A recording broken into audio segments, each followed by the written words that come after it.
Bonjour à toutes et à tous. Je suis ravie d'être là avec vous pour partager l'aventure que l'on a vécue ces 18 derniers mois.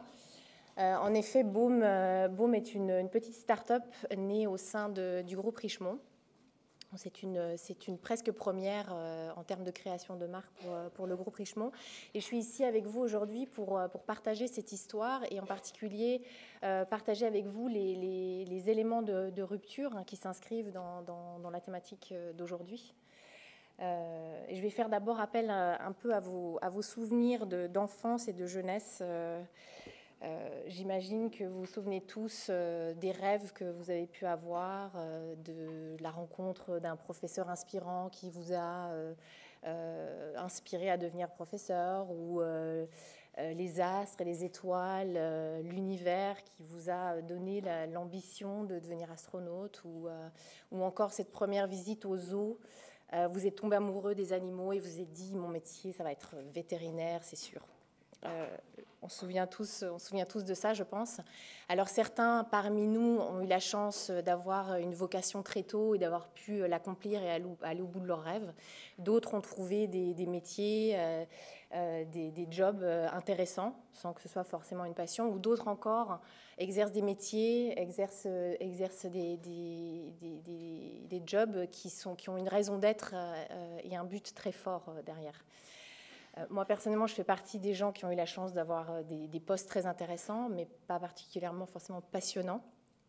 Je m'étais donné comme mission, en choisissant de faire un master en relations internationales, de travailler pour des organisations internationales pour mettre mon enthousiasme, mon ambition au service des gens qui en ont besoin. Et au détour d'une lecture, j'ai changé de voie.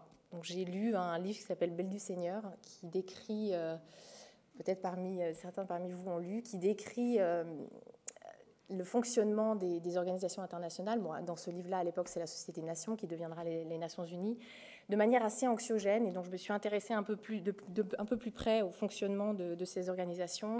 Et je me suis dit que ça ne correspondait pas à mes ambitions, à mon état d'esprit. Et donc, je me suis détournée de cette voie. Et j'ai commencé à travailler pour le groupe Richemont, donc pour des maisons de luxe qui font des objets magnifiques, le beau, le rare. Donc vous conviendrez que c'est quand même assez éloigné de ma mission d'origine. Mais avec les années, finalement, on se rend compte que tout a un sens. Donc certains, peut-être d'entre vous, vous êtes déjà posé la question du sens et de la raison d'être de ce que vous faites. Est-ce que ça correspond à ce que vous avez toujours voulu faire ? Moi, en ce qui me concerne, j'ai toujours eu, depuis ces années, ce manque, ce vide, où je me posais la question de la vraie raison d'être derrière tout ça. Aujourd'hui, on a tous conscience des challenges que la société nous impose. On a tous conscience de l'évolution très rapide des technologies, de l'innovation, les changements de comportement de consommation. Les problématiques environnementales, qui sont un sujet aujourd'hui qui n'est plus l'apanage des spécialistes en écologie, mais qui est vraiment un sujet aujourd'hui qui rentre dans la politique, dans le business. Et c'est autour de toutes ces réflexions-là au sein du groupe Richemont qu'un jour, un acteur important du groupe Richemont est venu nous voir dans l'entreprise dans laquelle je travaillais, chez Baume & Mercier, pour nous soumettre un sujet de réflexion qui est devenu aujourd'hui Baume, autour de la création d'une plateforme e-commerce et d'un produit personnalisable. Donc on a créé au sein de Baume & Mercier une petite équipe de réflexion, une sorte de think tank, qui a démarré cette réflexion, et très vite, la réflexion a tourné autour de cette fameuse raison d'être. Créer une nouvelle marque pour créer une nouvelle marque, qu'est-ce que ça a vraiment du sens ? Et on a rapidement répondu à cette question en se disant que non, pas du tout. Et dans cette perspective-là, les sensibilités des différentes personnes et aussi la prise en considération de tous les challenges auxquels on a à faire face nous ont permis de définir cette raison d'être de Baume, qui est d'essayer de contribuer à dessiner une meilleure planète pour les générations à venir. Donc c'est assez ambitieux. Mais c'est ce qui nous a permis, au travers de 3 principes directeurs, de construire cette marque et d'avoir une cohérence au travers de tous les éléments de cette marque. Ces trois principes directeurs sont d'une part l'éthique vis-à-vis de l'environnement et vis-à-vis des communautés, de l'être humain plus largement. C'est la qualité, l'expérience client, la qualité en termes d'expérience client, la qualité en termes de produits, puisque nous sommes une marque du groupe Richemont qui a une forte expertise et légitimité en termes de montres, et pas seulement, mais en tout cas de montres. Et puis la notion de sobriété, c'est-à-dire comment est-ce qu'on peut enlever le superflu et avoir le moins d'impact possible. Donc en quelque sorte, ce que Baume propose est un nouveau paradigme, certainement pas le seul, mais un nouveau paradigme de l'horlogerie où l'on questionne, où l'on a questionné l'horlogerie traditionnelle, et on propose de créer un business responsable qui a le moins d'impact possible et qui contribue à éveiller les consciences et qui contribue à sa mesure à éveiller les consciences et à trouver des solutions. Tout commence, donc tout tourne autour de cette raison d'être. Et je vais partager avec vous quelques éléments qui sont en rupture, parce que c'est vrai qu'il y a beaucoup de choses à dire sur une nouvelle marque, mais je vais essayer d'être brève. Et je vais commencer par les gens. Je vais commencer par les gens parce que le succès de ce que l'on a réussi à faire en l'espace de 18 mois repose sur les gens. Et en particulier une organisation que l'on a mis en place qui est très en rupture par rapport aux organisations plus traditionnelles, les structures dans lesquelles vous évoluez peut-être, puisqu'on a mis en place un management très horizontal avec, pour ainsi dire, pas de hiérarchie, et un principe de management qui est basé sur 3 éléments. Le premier, c'est l'autonomisation, c'est-à-dire la délégation, la responsabilisation de chacun autour de leur sphère de responsabilité, ce qui implique évidemment aussi une plus grande responsabilité de la part de chaque membre de l'équipe, qui sont la clé du succès ou de l'échec de la marque et des différents projets que l'on entreprend.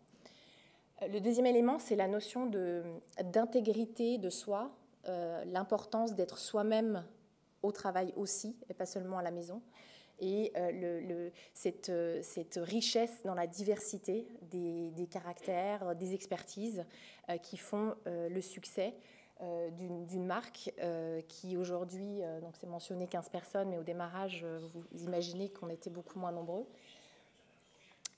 et qui est donc une clé du succès. Et le troisième élément, c'est la raison d'être évolutive.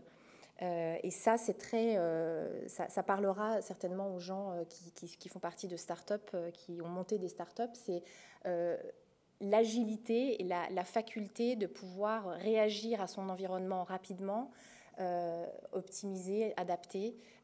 Et le changement et l'agilité au changement est un élément aussi clé. Et sans parler je dirais, de la culture et de l'acceptation de l'échec.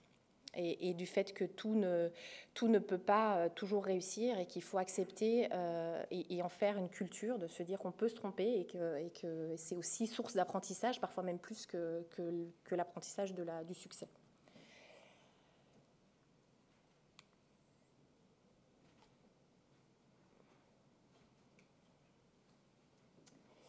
Voilà, en termes de produits, comme mentionné déjà, c'est un produit, le cœur de l'offre est un produit qui est personnalisable. Donc le client choisit sa montre en fonction de ses goûts. Le gros élément de rupture, et il faut voir que c'est au sein d'un groupe comme celui de Richemont, ce que Baume a réussi à proposer est assez exceptionnel, et ça n'a pu se faire que, évidemment, avec l'assentiment du groupe et du management du groupe. Un premier élément de rupture, c'est en effet le fait que les montres Baume ne sont pas Swiss-made.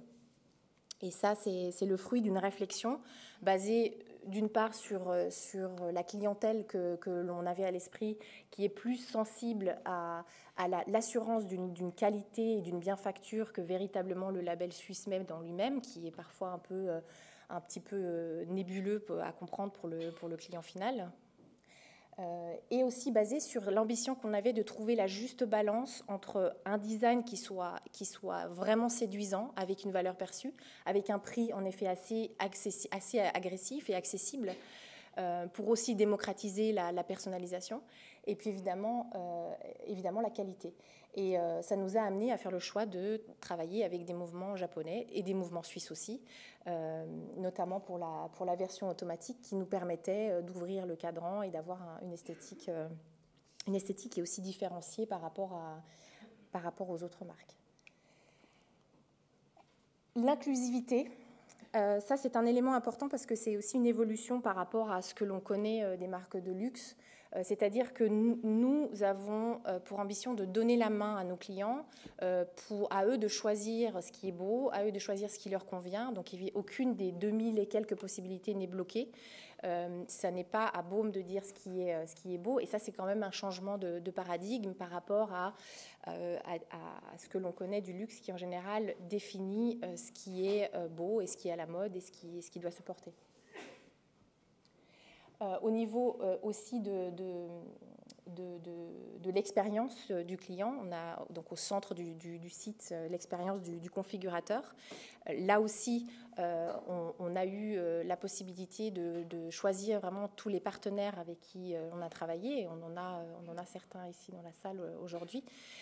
Pour le configurateur, on a pu travailler avec une start-up et créer quelque chose qui aujourd'hui dans l'horlogerie est assez unique en termes d'expérience, puisque l'idée était de pouvoir avoir une expérience un peu inspirée des configurateurs de Nike ID par exemple, donc quelque chose de ludique, de simple et de vraiment orienté expérience client la plus agréable possible.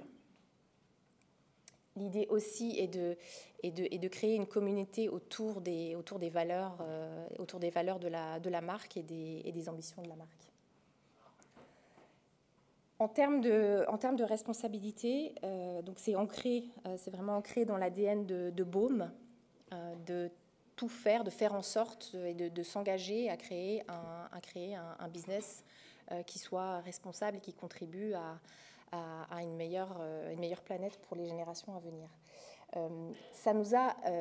La démarche que l'on a utilisée, c'est d'évaluer l'impact d'une marque de montre traditionnelle et de comprendre quels sont les enjeux justement en termes d'impact.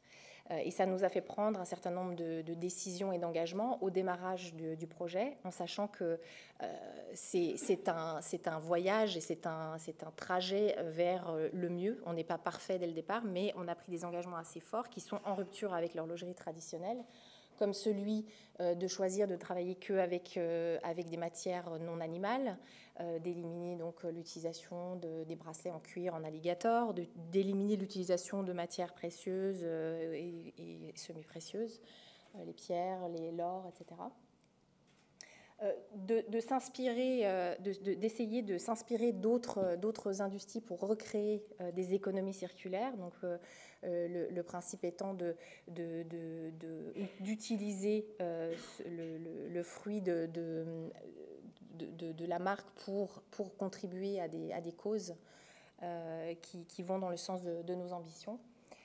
Et la marque est beaucoup axée autour de la collaboration, mais j'y reviendrai dans une seconde.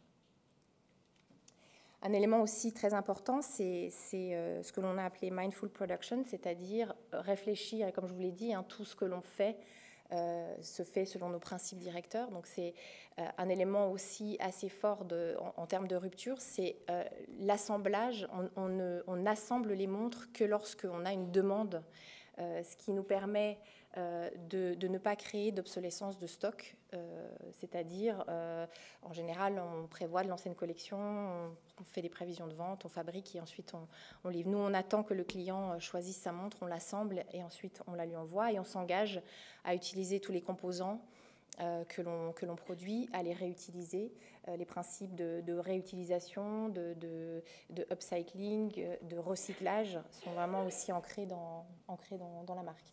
Un autre exemple, c'est le packaging. Donc ça, c'est vraiment, on est en train de parler de e-commerce, on essaye de faire une proposition d'un packaging de demain. La croissance du e-commerce est exponentielle, donc les packaging, vous commandez tous certainement des choses sur Internet, vous recevez une boîte et encore une surboîte, et puis dedans certainement un catalogue, et puis qui est emballé dans du papier, bien entendu, et ça ne peut pas continuer comme ça, c'est pas possible. On ne peut pas continuer à utiliser et à produire autant de déchets.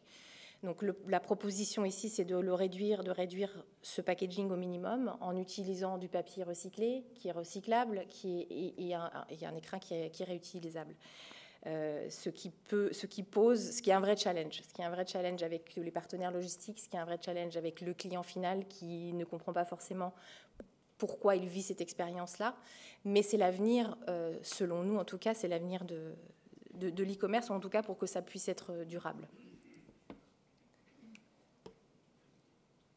Alors, je vous ai parlé un petit peu de la collaboration. La collaboration, elle se fait à plusieurs niveaux chez Baume, mais elle est vraiment centrale. C'est la collaboration avec nos partenaires, puisque c'est une marque qui e-commerce, donc qui a une certaine complexité derrière que le client ne voit pas. Donc on a vraiment voulu travailler avec les meilleurs partenaires. On a travaillé avec des startups. Tous les partenaires que l'on choisit doivent partager quelque part aussi nos ambitions et nos valeurs. On a une collaboration aussi qui se passe au niveau d'autres marques pour raconter l'histoire de Baume, pour véhiculer les valeurs de recyclage, d'upcycling, etc. Mais aussi pour véhiculer un message. Il ne s'agit pas, encore une fois, Baume n'est pas ici pour se lamenter toute la journée sur le malheur de la planète. Ce n'est pas du tout l'optique que l'on a choisie. On a choisi de créer une marque qui est séduisante, qui est inspirante, pour ensuite, à un niveau qui n'est pas le premier niveau, parler et utiliser la marque pour parler des problématiques liées à la planète. Les collaborations sont aussi liées à cette fameuse mission de dessiner un meilleur futur. Donc on a des collaborations avec des ONG, et notamment une ONG qui récolte le plastique et le recycle et en fait des objets recyclés, dont notre bracelet qui équipe l'automatique, la montre automatique. Et d'autres partenaires aussi qui s'occupent à protéger la biodiversité et donc à s'inquiéter de ce qui arrive dans nos assiettes. En termes de communication également, on a utilisé vraiment une approche très en rupture. Là où une marque traditionnelle aurait certainement organisé un gros événement pour lancer la marque avec beaucoup d'invités, beaucoup de célébrités, on a choisi une autre approche, beaucoup plus je dirais, douce, peut-être moins axée sur une notion d'échange d'argent. On a créé une maison, on a lancé aux États-Unis, à Los Angeles, on a créé une maison qu'on a appelée la Baume Beach, près de l'océan, pour toujours se rappeler pourquoi on est là. Et on est entré en contact avec différentes communautés. On a vraiment engagé le dialogue avec différents types de communautés artistiques, mode, éco-responsabilité, bien-être, etc. Pour petit à petit créer un réseau de gens qui partagent les ambitions de la marque et qui contribuent à évidemment augmenter sa notoriété. Donc plutôt pas de médias traditionnels, c'est plutôt vraiment axé, c'est quand même une marque qui s'adresse aux générations, à la génération Z, donc il y a quand même une tranche d'âge quand même très large, donc c'est pas mal d'audiences différentes, mais donc axé principalement sur les réseaux sociaux, sur des modes de communication différents, et ça c'est un élément aussi très important, c'est vraiment être à l'écoute du client et ne pas penser qu'un message unique va pouvoir parler à tout le monde, et plutôt se poser la question de auprès de quelle communauté Baume peut faire écho et quel genre de message ils ont envie d'entendre. Et la marque est faite de suffisamment d'éléments et de piliers pour pouvoir correspondre aux sensibilités des uns et des autres. En termes de distribution, donc en effet, c'est digital principalement. Cela dit, comme je vous parlais d'Evolutive Purpose, je vous parlais de raison d'être évolutive, il est vrai qu'au cours du projet, on s'est rendu compte, et notamment aussi après le lancement à Los Angeles, on s'est rendu compte que nos clients ont aussi besoin de toucher le produit et de le voir. Et ça, c'est un pourcentage, c'est des statistiques, hein, c'est environ 60% des gens qui ont encore besoin de toucher les produits, toutes générations confondues, avant de les acheter.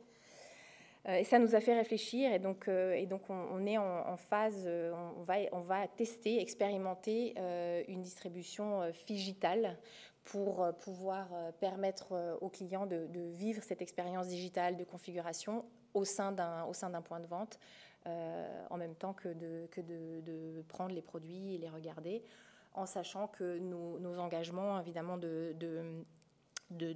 stock, de création, pas de création de stock sont pris en compte, et tous les éléments de la marque sont en matière recyclée et recyclable. Voilà. J'ai essayé d'être brève. Pour conclure, je dis souvent que Baume est plus qu'une marque de montres, mais est une forme en tout cas de réinvention de l'horlogerie et un nouveau paradigme. Et donc j'ai trouvé mon job de rêve, puisque j'embrasse cette mission et cette raison d'être de la marque Baume. Et je voulais partager avec vous je dirais les 5 éléments clés je pense, qui nous ont permis de créer cette marque-là. Le premier élément, c'est qu'il ne suffit pas de créer un bel objet, mais il faut une raison d'être et un but fort derrière, parce que sinon le risque est que ça ne soit pas pérenne. Les gens avant tout, l'importance d'avoir les bonnes personnes, mais pas seulement en termes d'expertise, et ça c'est, je pense, de mon expérience dans des marques plus traditionnelles, l'erreur de ne pas faire suffisamment attention aux soft skills, c'est-à-dire aux gens, l'adéquation des gens aux valeurs de la marque et leur personnalité, et l'importance d'avoir des personnalités qui s'opposent aussi. Le client, et cette notion de dialogue avec le client, c'est l'importance de ne pas avoir une communication à sens unique avec le client. C'est fondamental. Les conséquences de nos actions, les choix que l'on va faire, les partenaires que l'on choisit, est-ce qu'ils donnent des conditions acceptables à leurs employés? Est-ce que le choix des matériaux, quel est l'impact du choix des matériaux que l'on va faire? Enfin, c'est vraiment sur tous les aspects. Et puis après, soyez ouverts au changement, n'ayez pas peur de l'échec. Au contraire, c'est très enrichissant. Et puis, n'ayez pas peur du changement. Et surtout, prenez le temps pour ce qui est important. Merci. Merci Marie. Merci beaucoup Marie. On sent un vent de fraîcheur arriver sur l'industrie. C'est très bien. Je voulais aller juste, vraiment, il y a quelque chose qu'il faut qu'on arrive à faire collectivement. Il faut qu'on trouve une alternative à ce mot figital. C'est pas possible. On ne peut pas dire figital. Moi, j'ai l'impression de... Je suis d'accord. Ça me donne des images, je sais pas, de passer une douane et ils pensent que je cache quelque chose. Enfin, je sais pas, c'est pas possible. Donc, est-ce que, si vous avez des suggestions pour remplacer ce mot, est-ce que vous pouvez les envoyer sur Twitter? Vous mettez le hashtag CLD18. Vraiment, voilà, je le dis une dernière fois, figital, et après, je ne dis plus jamais ce mot. Marie, quand on vous écoute, la question, et vous en avez parlé très brièvement, mais c'est la question que je me posais, est-ce que la montre, tout ce que vous montrez, tout cet élan, ce nouveau système de valeurs, cette nouvelle façon de travailler, est-ce que la montre, c'est vraiment le seul domaine dans lequel vous allez pouvoir l'exprimer? Non. D'accord. Non, bien sûr, mais c'est un début. Comme je vous le disais, la marque, elle est née dans un domaine d'expertise qui est l'horlogerie. Mais même si on ne le dit pas trop fort, on a des ambitions qui vont bien au-delà de la montre. On peut savoir un petit peu vers quoi? La voiture autonome, les drones? Non, Non, je peux pas vous donner précisément. On a des idées, on est en train de construire un écosystème de différentes industries. C'est ça, on sent que c'est un système de valeurs qui va pouvoir se mettre en mouvement pour tout un tas d'autres choses, et même limite des lieux, enfin bref. Tout à fait. Voilà. Très intéressant. Et une question, en fait, ce que vous faites, ça me rappelle ce qu'a fait Steve Jobs chez Apple quand il a fallu réinventer Apple autour de l'iPhone. Apple, c'est une boîte qui fait 2 tiers de ses revenus sur des produits qui n'existaient pas il y a 10 ans. Et pour inventer l'iPhone, il avait physiquement séparé l'équipe qui travaillait sur le smartphone pour pas qu'il y ait trop d'interaction avec la grande structure. Qu'est-ce que ça vous apporte et qu'est-ce que ça vous coûte de faire partie d'un grand groupe ? Parce qu'on sent que vous avez décrit une culture qui est, on imagine, vous avez dit on ne fait pas du parfait, on se lance, ensuite on itère. Vous avez parlé de rupture, de hiérarchies qui sont plates. J'imagine que la maison mère, c'est pas forcément comme ça que ça se passe. Donc qu'est-ce que ça vous apporte d'être une start-up à l'intérieur d'un grand groupe ? Alors indéniablement, faire partie du groupe Richemont en tant que start-up, c'est évidemment un soutien financier qui est indispensable et qui est quand même plus confortable qu'une start-up, évidemment. Énormément d'expertise, bien sûr, parce que là, on parle de 10 personnes, mais c'est aussi des fonctions support, des experts en finance, des experts... et ça, évidemment, c'est clé pour faire juste le plus vite possible. Et après, il y a en effet le choc culturel qui doit être géré. Donc, quelle distance vous avez mis, comment ça se passe entre la gouvernance? Vous allez les voir, est-ce qu'ils sont toujours derrière vous? Est-ce que vous allez les voir de temps en temps? Comment ça se passe? Comment est-ce qu'on arrive à avoir une bulle comme ça pour amener ces nouvelles valeurs? Alors, on est vite en effet rattrapé par le système Richemont, mais alors c'est un peu le rôle que j'ai de mettre une membrane autour de cette cellule-là et d'interagir avec le groupe et d'essayer en effet d'adapter un petit peu le fonctionnement et le process à la marque Baume. Et alors, si l'histoire se répète, n'oublions pas, ces nouveaux produits peuvent ensuite devenir les marques dominantes de ces grands groupes. Donc peut-être dans une dizaine d'années, vous reviendrez au Créa Luxury Day en tant que CEO du groupe Richemont, après avoir fait une immense turnaround autour de ces nouvelles valeurs. Merci beaucoup Marie-Emmanuelle Chassot. N'oubliez pas le petit cadeau offert par Caviar House et Prunier. Merci beaucoup.